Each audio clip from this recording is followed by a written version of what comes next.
What's going on, guys? Welcome back to the channel. As usual, I'm a little bit late to the story, but Alexia Marano, aka JayStation's dead girlfriend, has given us an update. I didn't think she'd make a video on it, I really didn't, but she has, and I am so grateful.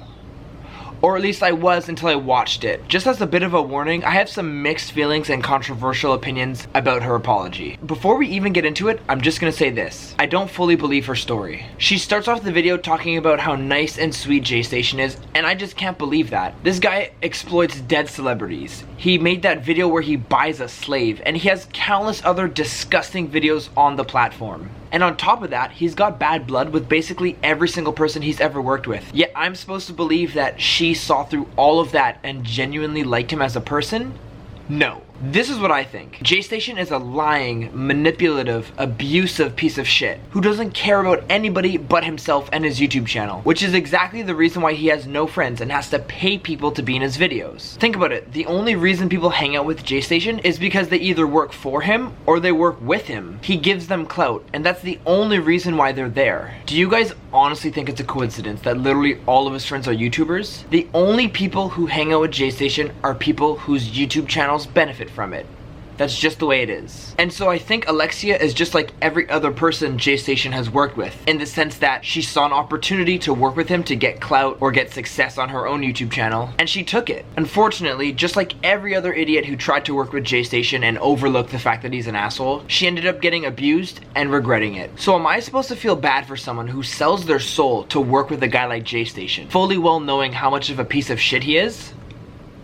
Well, normally I wouldn't, but this case is so unique. Aside from that one time Jay Hills took the gay potion and made sweet love to JayStation, none of his partnerships with these people have been romantic except for this one. So this means that the abuse that Alexia suffered at the hands of JayStation was much different and much more severe. Now, with all of that being said, it's finally time to hear Alexia's side of the story. Let's get it!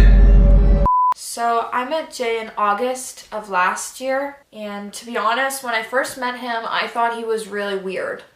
I thought maybe, I don't know, he was on some illegal substances, or he was drinking, or... Yeah, I could see it. Actually, the substance you're thinking of is meth. JayStation looks and acts like a fucking meth head. But then, the more I actually got to know him that night and the more we spoke, I actually thought he was pretty intriguing. I thought he was unique. I thought he was different. Honestly, Alexia, you're right. JayStation is so different and so unique. I, for one, have never met a guy who's faked his own girlfriend's death. I've also never met a person who's made so many racist, homophobic, and sexist videos while remaining completely monetized on YouTube. JayStation is truly one of a kind. I don't even really exactly know what I liked so much about him, but something about him I just had to get to know more. I have a pretty good idea of why she liked him so much. He's got fame, money, influence, and she wanted to cash in on that. Just like everyone else who's came before her who's tried to work with JayStation and failed. You had to have known he was an asshole.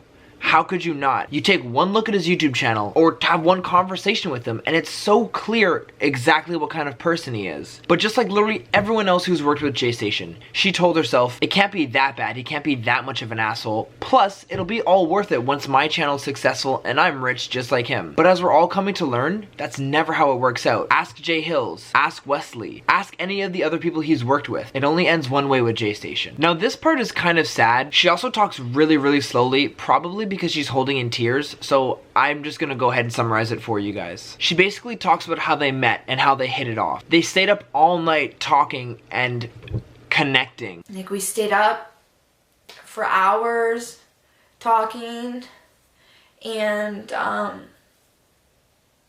we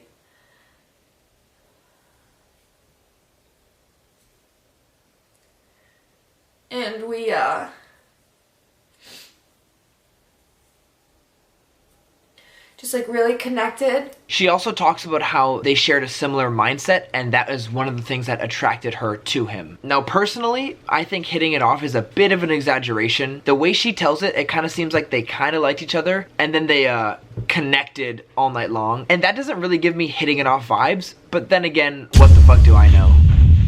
In a I'm also just really attracted to unique people, and I thought he was really unique and different. Now I truly don't get this part. Yes, JayStation is unique, but he's unique in the same way that somebody with 17 toes is unique. Like, wow, that's super cool. That's so different and unique.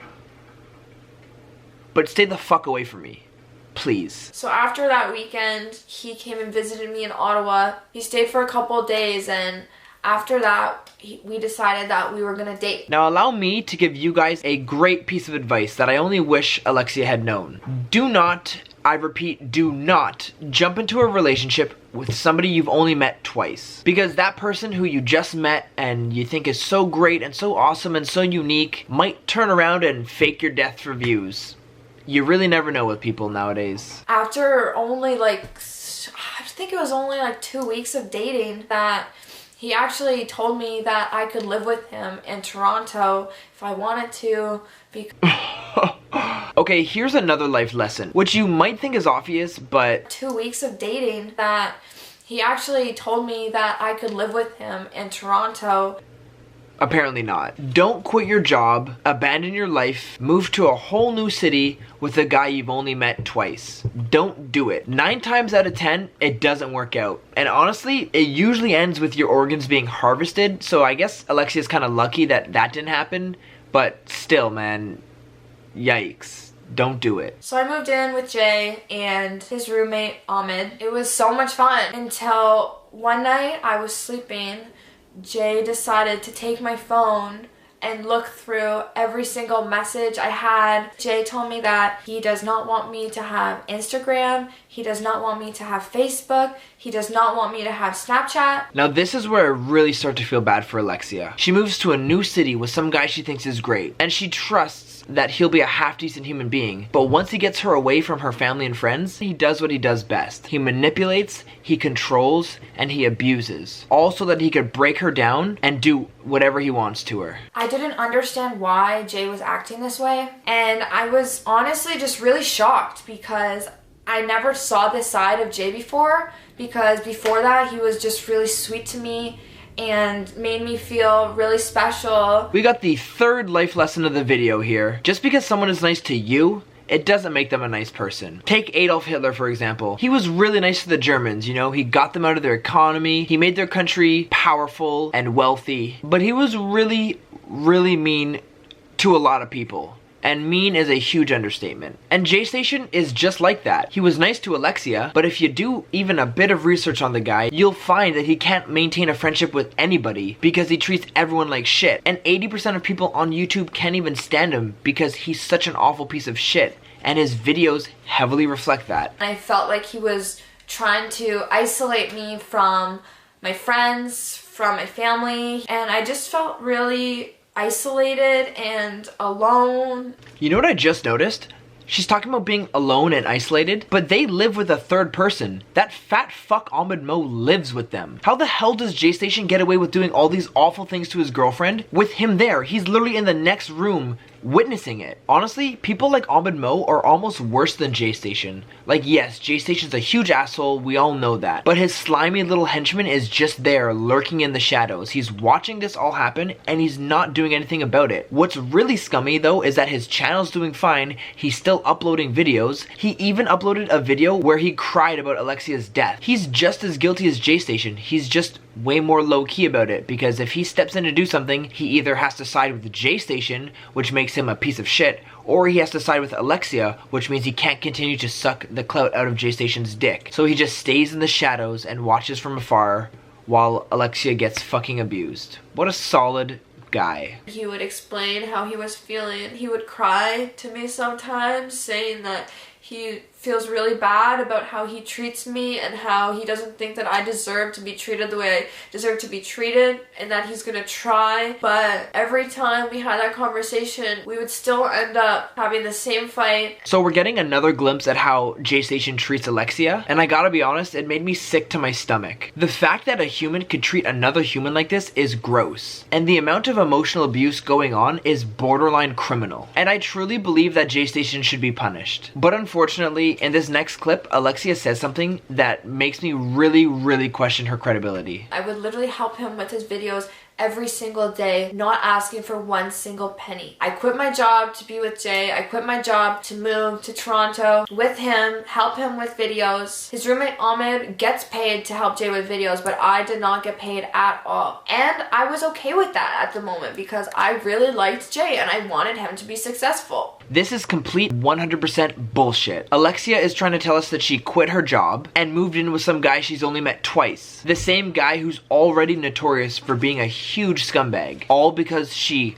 really liked him? No, there's no way I'm buying that. Also, keep in mind that she said herself that she's working for free. She quit her job, moved cities, and moved in with some guy and is working for free for him just because she likes him? And she's only met him twice? That's bullshit. There's no way. She obviously moved in because she was either looking to get paid or looking to get clout from JayStation. And she's clearly over-exaggerating how much she likes JayStation, who is a literal stranger to her, so she could avoid admitting that she's using him. And just to be clear, if her moving in with him was more of a mutually beneficial business proposition, that's totally fine. There's nothing wrong with that. My problem is that she's lying about it. And if she's lying about this, it really makes me question her whole story. All of the things that I was already skeptical about, I'm gonna assume are also lies. Because in situations like this, you can't lie. You can't lie at all. You need to be fully honest and fully transparent. Because if you get caught in a lie, you lose all your credibility, and how are people supposed to believe you? Telling the truth is actually really simple. It only becomes complicated when you have things to hide.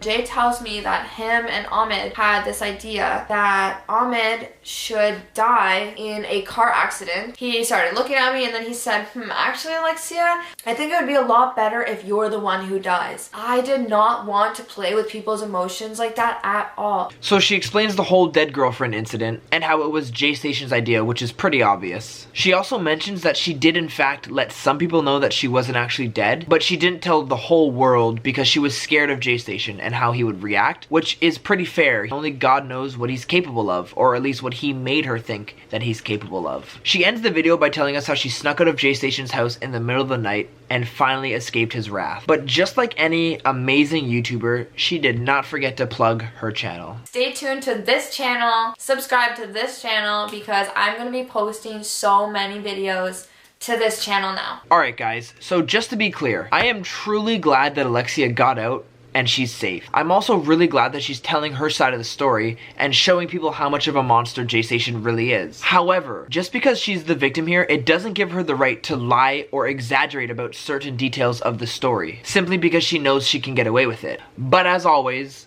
let me know what you guys think in the comment section down below. Do you guys think Alexia is lying about anything? Or do you guys think she's being completely honest and transparent? Also, as I'm recording this video, JayStation literally just dropped a video where he responds to Alexia's video. So I'm going to be covering that in my next video. So if you're looking forward to that, you could look forward to that. Thank you so much for watching till the end of the video. Don't forget to like, comment, and subscribe if you enjoyed. And until next time, peace out. I'm living life like I'm not alive. Risky little nigga, I'll take the dive. Don't try to come to me, got a guy. I hit your bitch, bro, I wouldn't lie. I tried to kill it, it wouldn't die.